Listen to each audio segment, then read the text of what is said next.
ముందు అన్నట్టుగా అల్లు అర్జున్ ఎదుగుదల, అల్లు అర్జున్ సక్సెస్ చూసి పవన్ కళ్యాణ్ జీర్ణించుకోలేకపోతున్నారు, అసూయతో రగిలిపోతున్నారు, ఈర్ష్యా ద్వేషంతో రగిలిపోతున్నారు అన్నట్టుగా మీరు చెప్పారు.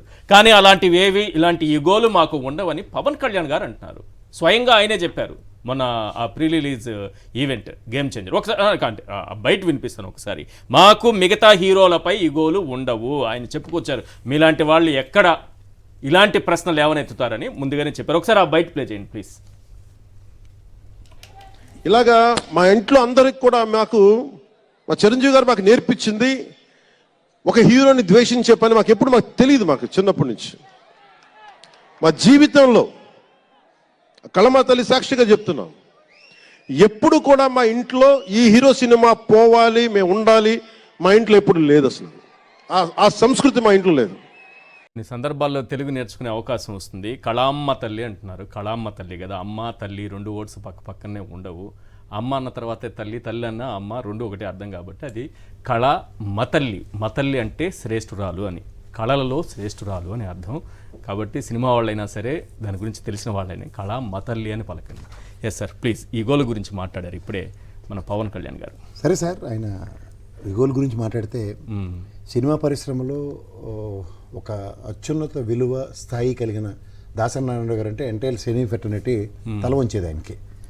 ఆ గొప్ప వ్యక్తి మాటల్లో ఉదయ్ కిరణ్ గారు చనిపోయినప్పుడు మాట్లాడిన మాటలు ఒకసారి వింటే ఎవరికి ఈగోలు లేవో ఎవరికి ఉన్నాయో ఒకసారి ప్రజలకు తెలియజేయాలి. వేషాలు లేకుండా వచ్చిన అవకాశాలు అతనికి దక్కనివ్వకుండా అతని మీద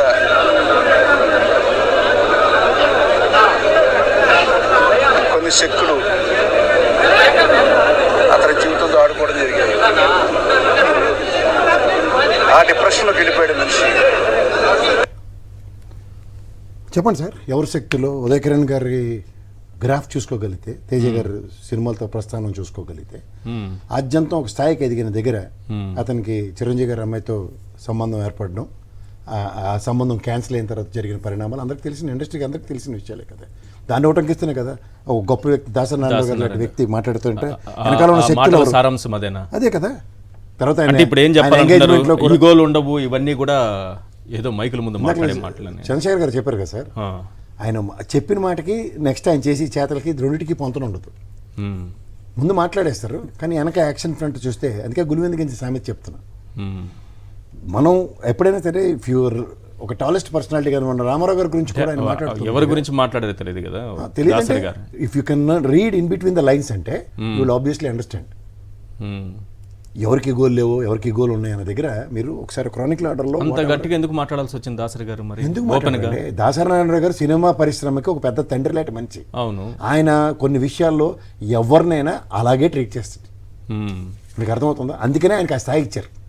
ఇవాళ ఈ సినిమా పరిశ్రమలో వీళ్ళందరూ కొట్టుకు వస్తున్న దగ్గర ఆ మనిషి లేని లోటు కొట్టొచ్చినట్టు కనబడుతుంది. లేదంటే ఎన్నెన్ని పంచాయతీలు తీర్చేవాడు సార్ ఆయన. సో ఒకసారి ఆయన వెనకాల తిరిగిన వాళ్ళు ఎవరైనా కనుక్కుంటే చెప్తారు. నాకు మా మంచి మిత్రుడు ఉన్నాడు తురగ శ్రీరామ్ అని, ఆయన one of the follower for this thing Dasanarayana గారికి. ఆయన చెప్పేవాడు నాకు చాలా విషయాలు.